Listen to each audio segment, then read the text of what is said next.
এই পর্বে আমাদের বন্ধু মাননীয় সুবোধ চক্রবর্তী মহাশয় আছেন। প্রায় তার সাথে আমার যোগাযোগ হয়, কাজ না করলেও আমার ঠেলে কাজ তার কাছে নেই। তিনি কাজের লোক, কাজ প্রিয় মানুষ। উপপৌর প্রধান আছেন লোপামুদ্রা, রাজশ্রী আছেন সিআইসি বোস, বিধান বিশ্বাস আছেন, তপন চক্রবর্তী আছেন, এলএলএ মেম্বার রফিকুল ইসলাম আছেন, তাপস কর আছেন, বিন্দু মাধব দাস আছেন, স্টেট সেন্ট্রাল লাইব্রেরির যিনি লাইব্রেরিয়ান অভিজিৎ ভৌমিক আছেন, মনিকা চক্রবর্তী আছেন, বিশিষ্ট সমাজসেবী দীপক সহ আপনারা সকলে আছেন। 2011 সালের আগে পশ্চিমবাংলায় বইমেলার এই চেহারা ছিল না।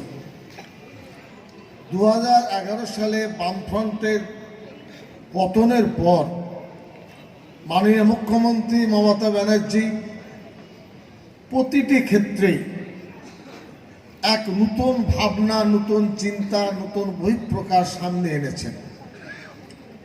রাজ্যে 45 জন মন্ত্রী, মাননীয় মন্ত্রী, 52টি দপ্তর, প্রতিটি দপ্তর তার দায়িত্ব নিয়ে কাজ করছে। যেহেতু গ্রন্থাগার পরিষেবা এবং জনশিক্ষা প্রসার তথা মাস এডুকেশন এবং পার্লামেন্টারি অ্যাফেয়ার্সের কিছু অংশ আমাদের দায়িত্বে আছে। কোনোদিন লাইব্রেরি নিয়ে গবেষণা হতো না। অপরাধ নেবেন না যে তিক্ত রিপোর্ট আমাদের অফিস এসেছে 11 সালের আগে পার্টি অফিসে পরিণত ছিল। বিশেষ কিছু মানুষজন তারা গ্রন্থাগারকে ব্যবহার করতেন, সরকারি বরাদ্দ তারা খরচ করতেন, জনগণের সাথে তার কোনো যোগাযোগ ছিল না। জেলায় জেলায় প্রায় 18টা জেলায় রিভিউ মিটিং আমরা করেছি। তারপরে চুলচেরা বিশ্লেষণ আমরা করেছি। বাম জামানায় যে বাজেট ছিল প্রায় 6 গুণ বাজেট এখন বেড়েছে। আমি প্রথমে রাজ্যের বিষয়টি আপনাদের সামনে আনি, তাহলে উপলব্ধি করতে পারবেন যে সরকার কিভাবে নিষ্ঠার সাথে মুখ্যমন্ত্রীর প্রেরণায় কাজের গতি বাড়িয়েছে। 2480টি লাইব্রেরি সারা রাজ্যে, 1,80,00,000 বই, পাঠকের সংখ্যা 1,33,00,000। এই পাঠক এবং বইকে পুঁজি করে আমরা আমাদের গতি বাড়িয়েছি। এখানে অভিজিৎ ভৌমিক আছেন, যিনি স্টেট সেন্ট্রাল লাইব্রেরির লাইব্রেরিয়ান। দুষ্প্রাপ্য বই, পুঁথি, বহু পুরাতন বই এবং প্রাচীন বই নষ্ট হয়ে যাবে, এই চিন্তা ভাবনা করে প্রায় 35,000 বই আমরা ডিজিটাইজেশন করেছি, সংরক্ষণ করেছি, যে বই চিরকালের জন্য থেকে যাবে। প্রায় 800 কম্পিউটার আমরা লাইব্রেরিতে দিয়েছি, যার মধ্যে 3 দফায় রাজ্যকে ভাগ করে মাস্টার ট্রেনার দিয়ে সেই কম্পিউটার ট্রেনিং আমরা সেন্ট্রাল লাইব্রেরিতে দিয়েছি। পশ্চিমবঙ্গ সরকারের পক্ষ থেকে আরো নতুন নতুন ভাবনা নিয়ে আমরা চলছি। কলকাতা স্টেট সেন্ট্রাল লাইব্রেরিতে রিড ইউর অন বুক, নিজের বই নিজে পড়ুন, একটা নতুন কর্নার খুলেছে। অনেক বাড়িতে দিদি ভাই বা মানুষেরা তাদের পড়ার বই আছে, পরিবেশ নেই, পড়তে পারেন না। আমরা লাইব্রেরিকে উপযোগী করে তুলেছি, নিজের বই নিজে এনে পড়ুন। একইভাবে কম্পিউটার অ্যাক্সেস দিয়ে মেধাবী ছাত্রছাত্রীর পরীক্ষার রাস্তাকে আমরা খুলে দিতে চেয়েছি। বিভিন্ন জেলায় ডিস্ট্রিক্ট লাইব্রেরি, জেলা গ্রন্থাগার যেখানে আছে, WBCS অথবা মেডিকেল বা কোনো জবে যারা যেতে চাইছেন, পড়তে চাইছেন, তাদের জন্য আমরা বিশেষ কর্নার করেছি। আমি খুশি হলাম, ওই বাচ্চারা বসে আঁকছে, আমরা যে গেছি কজন, আমাদেরকে তুলে তাকাবার তাদের ফুরসত নেই, এত সুন্দরভাবে তারা আঁকাআঁকি করছে। এটা একটা ভাবনা, একটা ভালো পদক্ষেপ, গঠনমূলক পদক্ষেপ। রাজ্য সরকারের পক্ষ থেকে আমরা মহিলাদের জন্য কর্নার তৈরি করার সিদ্ধান্ত নিয়েছি। আপনি অবাক হয়ে যাবেন, এই দপ্তর যখন তৈরি হয় বাম জামানায়, আমরা জেলায় রিভিউ মিটিংয়ে দেখছি টয়লেট নেই, পানীয় জল নেই। অবাক হলাম যে লাইব্রেরি থাকবে আর টয়লেট থাকবে না, পানীয় জল থাকবে না। এগুলো বিচার করে, চিন্তা করে নির্মল বাংলা সহ প্রতিটি পশ্চিমবঙ্গ সরকারের যে সমস্ত দপ্তর আছে, সাহায্য সহযোগিতার হাত তারা বাড়িয়েছেন। একইভাবে রাজ্য সরকারের পক্ষ থেকে আপনাদের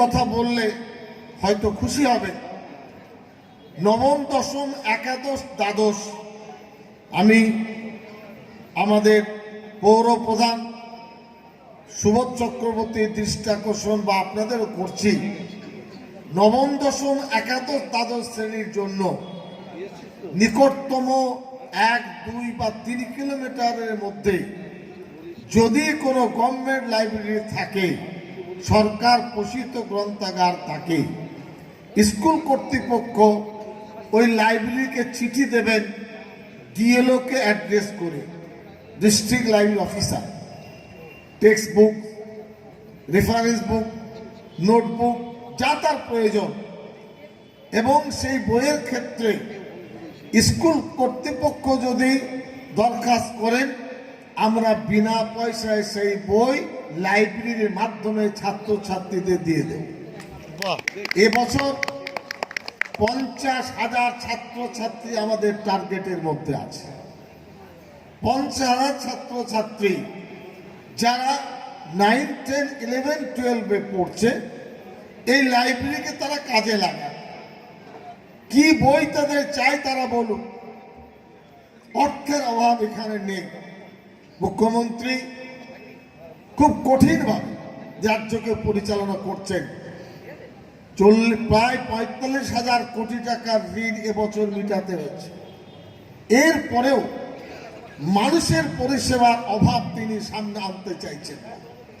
জনগণের চাহিদা মেটাও, কোন কোন ক্ষেত্রে কি তাদের প্রয়োজন।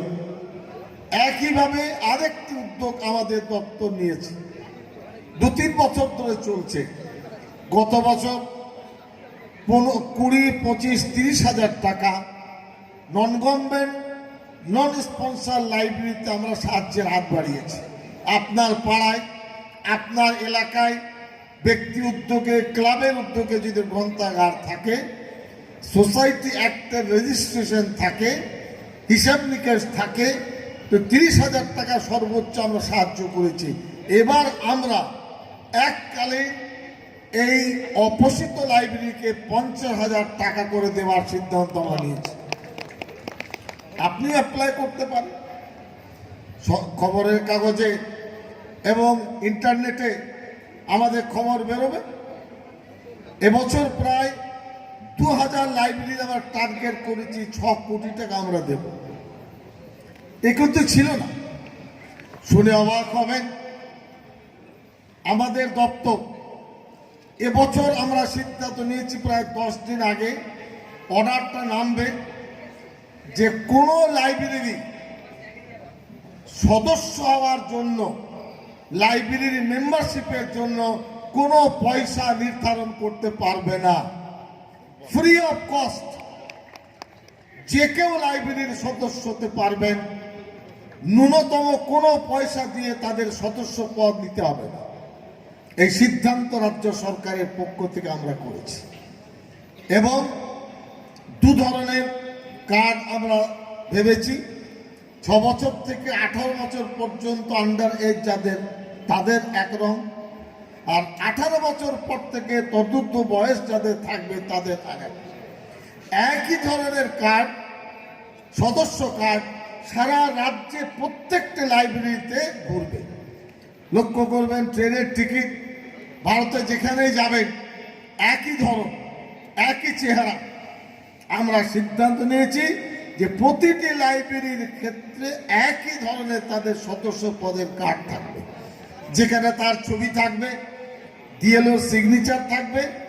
যদি কেউ বই বাড়ি নিয়ে যেতে চায় কশন মানি 200 টাকাকে 1000 টাকা দিতে হবে, তাছাড়া একদম ফ্রি। এই অভিনব প্রয়াস সরকারের পক্ষ থেকে আমাদের দপ্তর নিয়েছে।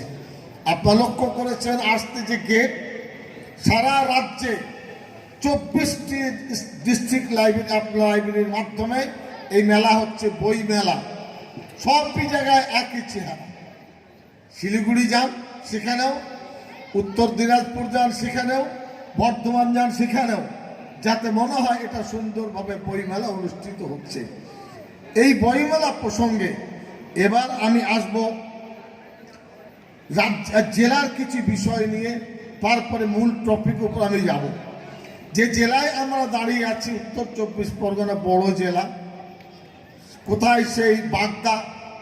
সেখান থেকে এ পর্যন্ত 225টি লাইব্রেরি এখানে আছে। এদের মধ্যে 21টি লাইব্রেরির ব্যাপারে আমরা এখনো সদর্থক ভূমিকা পালন করতে পারি। কর্মীর অভাব আছে, শুনে নেবেন। 184 জন নতুনভাবে নিয়োগ হয়েছে, বিভিন্ন জেলায় 5টা 10টা করে। ডিএলওর অভাব ছিল, এই নতুনভাবে সার্ভিস কমিশন 6টি ডিএলও আমাদেরকে দিয়েছেন।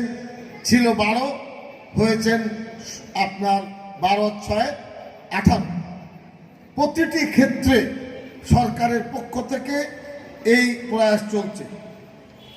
2016-17 সালে 86,50,922 টাকা 6টি লাইব্রেরির জন্য আমরা ডেভেলপমেন্ট গ্রান্ট দিয়েছি। কম টাকা নয়। এছাড়া 17-18 29,07,000 টাকা, 18-19 61,60,000 টাকা। এই জেলায় বইয়ের সংখ্যা হলো 20,75,000। ব্যবহারকারী পাঠকদের সংখ্যা হলো 80,000। এটা মোটামুটি একটা সংক্ষিপ্ত চিত্র। এবার যে বিষয় নিয়ে আমাদের বলা, বই হলো জ্ঞানের ভাণ্ডার। এমন কোন পরিবার ব্যক্তি আছে তিনি বলবেন তার বইয়ের প্রয়োজন নেই? 3 চাকার ভ্যান রিক্সা চালায়, কষ্টে দিনাতিপাত করে, তার অনুভূতি যে আমার ছেলেকে আমি পড়াবো, আমার বাড়িতে বইয়ের প্রয়োজন। আমি কয়েকটি বইমেলা উদ্বোধন করলাম। দিদি ভাইদের বলবো, দাদাদের বলবো, পুজোর সময়, বেড়াতে যাবে, উৎসবের সময়, ঈদের সময় গার্জেনরা বাচ্চাদের পয়সা দেন, পোশাকের জন্য দেন, বেড়াতে যাবে তার জন্য দেন। এই যে বইমেলার 80টির উপরে স্টল, তাদের হাতে পয়সা বুঝে দেন যে তোমাদের মন পছন্দ বই তোমরা কিনে নাও, কলকাতা যেতে হবে না, বিরাটি বসে বই পাবে। ওদের পোশাক আশাক নষ্ট হবে, উইপোকা খাবে, ছিঁড়ে যাবে, কিন্তু বইয়ের জ্ঞান ভাণ্ডার তাদের জীবনের সাথী হয়ে থাকবে। এই কারণে প্রতিটি পরিবারের কাছে আমার একান্ত অনুরোধ, খোলা মেলা মনে ওদের বলুন, তোমার পড়ার বই, গবেষণার বই, শিক্ষামূলক বই। আগে আমরা দেখতাম, এই যে পথের পাঁচালীর কথা শুনছিলেন, রাস্তাতে শুনলাম, মায়েরা সন্ধেবেলায় ছেলেদের নিয়ে বসতেন, মেয়েদের নিয়ে বসতেন, গুরুজনদের কথা শোনাতেন। হিংসা বিদ্বেষ তাদের আপনার কোনোভাবে স্পর্শ করতে পারেনি। আজ ওই গৃহশিক্ষার অভাব ঘটেছে। এই বই যদি আমাদের জীবন সঙ্গী হয়, তাহলে বাঙালি জাতির জীবনের একটা নতুন অধ্যায় আমরা সূচিত করতে পারব। জলের সঙ্গে মাছের যেমন সম্পর্ক, নির্দ্বিধায় বলা যাবে যে বাঙালি জাতির সাথে বইয়ের সম্পর্ক ঠিক তেমনি। বাঙালি জাতি বই ছাড়া থাকতে পারে না। আমরা রবীন্দ্রনাথের কথা জানি, ছাত্রছাত্রীরা আছে, একবার কি ভেবেছে রবীন্দ্রনাথ লেখাটা কেমন? এখন তো মাস্টার ডিগ্রি পাস করে লেখা পড়ার জন্য আরেকজন ডাকতে হয় যে কি লিখেছো বাবা। রবীন্দ্রনাথ লেখাটা কেন ভালো হয়েছিল? তিনি তো কলেজে পড়েননি, বিশ্ববিদ্যালয়ে পড়েননি। তার পিতা মাতা এমন পরিবেশ তৈরি করেছেন, বাড়িতে মাস্টার ভালো ভালো যারা উপযুক্ত শিক্ষক তাদের রেখে মা বাবা অনুশীলন করেছেন। আজকে যার অভাব, বাঙালি জাতির ছাত্র ছাত্রীদের ভবিষ্যৎ করতে গেলে পিতা মাতাকে অনেক অনেক পরিমাণে দায়িত্ব পরায়ণ হতে হবে। আপনারা শুনেছেন, তথাপি এপিজে আব্দুল কালাম পৃথিবীর খ্যাত বৈজ্ঞানিক ছিলেন, খুব গরিব ঘরানার ছেলে। তার আব্বাজান ছিলেন মসজিদের ইমাম সাহেব। পিতা পুত্র সকালবেলায় ঘাড়ে খবরের কাগজ নিয়ে ওই কালাম সাহেবের বাবা খবরের কাগজ বিক্রি করতেন আর মসজিদে ইমামতি করতেন। ওর মাকে ধন্যবাদ জানায়। কালাম সাহেবের মা রাত্রেবেলায় খাবার যখন তৈরি করতেন, দুটো শুকনো রুটি রেখে দিতেন যে ভোরবেলায় আমরা ঘুমাবো, আমার কালাম ভোরে পড়তে উঠবে। আজকে যদি আয়না নিয়ে দেখি, আমরা কজন ছাত্র ছাত্রীকে ভোরবেলায় বলি তুই পড়তে উঠ। এটা আমি আপনাদের কোনো ছোট করি, কিন্তু জাতীয় জীবনকে গড়তে গেলে লেখাপড়ার জীবন ছাড়া সমাজ কোনোদিন উন্নত হতে পারে না। কালাম সাহেব লিখেছেন, 1000 বন্ধুর থেকেও বই হলো উত্তম বন্ধু। সেই বইয়ের সম্ভার আজকে বিরাটির বুকের উপরে। এই সুবর্ণ সুযোগ শহরে ছিল। আগে সিলেকশন হতো কলকাতায় বসে বসে, কোন বই কে নেবে, কোথায় যাবে। আমরা সেই সিলেকশন নামিয়ে দিয়েছি জেলায়। অর্থাৎ জেলার রুচি, জেলার ইচ্ছা, জেলার চিন্তা ভাবনার মাধ্যমে বই আপনারা নিন। এই অভাব মিটছে। এই কারণে বইয়ের প্রতি নজর দিন। হোয়াটসঅ্যাপ আছে, ইন্টারনেট আছে, মোবাইল আছে। যদি কোনো গবেষক ভাবে যে আমি একটা নতুন গবেষণা করব বা থিসিস লিখব, 7টি বই 7 জন গবেষণার টেবিলে রাখতে হবে, আর তিনি হবেন আর একটা গবেষক। কম্পিউটার নেটে কিন্তু সেটা পাবেন না।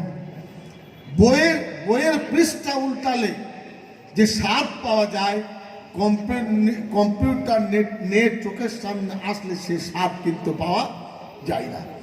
বাংলার বিদগ্ধ জ্ঞানীগুণী এই বই পড়েই তারা জ্ঞানীগুণী হয়েছেন। ভারতবর্ষের প্রধান বিচারপতিকে জিজ্ঞাসা করা হয় কত বই পড়েছেন, বলবেন কয়েক লক্ষ পৃষ্ঠা পড়েছি, তবেই তো আমি বিচারপতি হয়েছি। আজকে ডাক্তার প্রেসক্রিপশন লেখেন, প্রেসক্রিপশন লেখার পরে তাকে হয়তো লোড করতে হয় নেট বা কম্পিউটার। বই বাদ দিয়ে বিকল্প কোনো শক্তি নেই। এই কারণে পড়ার প্রতি নজর দিন। আজকে সত্যজিৎ রায়ের প্রশ্ন, তিনি তো আগে লেখক ছিলেন এবং তারপরে গবেষক হয়ে চলচ্চিত্র জগতে, সিনেমা জগতে ইতিহাস সৃষ্টি করেছেন। মনে রাখবেন, এই গবেষণা, এই মেধা সবকিছুই বইয়ের মধ্যে। আজ থেকে বহু আগে তার জন্ম, 1921 সালে তার জন্ম। এখানে সব থেকে বড় ফ্যাক্টর যেটা, বাড়ির গৃহজীবনের নজরদারি। গৃহজীবনের নজরদারি হলে আমরা সমাজকে সুন্দরভাবে গড়তে পারব। মাওলানা আবুল কালাম আজাদ তিনিও এই আনুষ্ঠানিক শিক্ষায় শিক্ষিত হননি, কিন্তু তার পিতা মাতা একদম বাড়িতে বসে বসে হাতে কলমে শিক্ষা দিয়েছেন। এই শিক্ষার ভাণ্ডার আজকে বিরাটির উপরে। আমিও বিরাটি পৌরসভার একজন ভোটার এবং আমাদের যিনি চেয়ারম্যান, আমি তারও একজন ভক্ত এবং সমর্থক। অতএব আমাদের বুকের উপরে বই মেলা। আমি বলবো একদম ঘটা করে সমস্ত কাজ বাদ দিয়ে সন্ধ্যেবেলায় আসুন বই মেলায়, ঘুরুন, কি কি বইয়ের প্রয়োজন আছে। আপনারা জানেন আরো বিভিন্ন বিষয়, যে বিষয় বইয়ের মধ্যে মুখ্যমন্ত্রী মমতা ব্যানার্জি 70-75 বই লিখেছেন। আমিও দলের একজন নগণ্য কর্মী। এটা এই ডায়েসে বলা হয়তো কতটা ঠিক হবে জানি না, এটা সরকারি প্রোগ্রাম। কজন ছেলে মেয়ে আছে মুখ্যমন্ত্রীর বই ভাবনা বইটা সে পড়েছে? টিএমসির ছেলে। টিএমসি সদার্থক ভূমিকা তখন পালন করবে মুখ্যমন্ত্রীর ভাবনাটা তার অন্তরে ভাবনা দেবে। মুখ্যমন্ত্রী সাম্প্রদায়িক সম্প্রীতির বই লিখেছেন, ছোটদের আপনার ছবি ছড়া লিখেছেন। তিনি একটা উদ্যোগ নিয়েছেন, যেমন রাষ্ট্র পরিচালনা করছেন, বইয়ের মাধ্যমে মানসিকতা করতে চাইছেন। এই কারণে আজকের এই দিনে আমরা আনন্দিত। একটা সুন্দর পরিবেশ আপনারা তৈরি করেছেন এবং এটা স্মরণীয়। আমার মনে নাই বিরাটি পৌরসভা উত্তর দমদমে এর আগে বইমেলা হয়েছে কিনা, জেলার বইমেলা। এর অর্থ দাঁড়ালো 72 বছর পরে আপনাদের ভাগ্যে বইমেলা আসুন। আমরা গ্রামীণ এলাকায় ছড়িয়ে দিতে চাচ্ছি, শহরতে বইমেলা হয়েই থাকে। গতবার প্রায় 58 কোটি টাকার বই বিক্রি হয়েছে রাজ্য পর্যায়ে। এবার আমাদের টার্গেট হয়তো 75 কোটি টাকা হবে।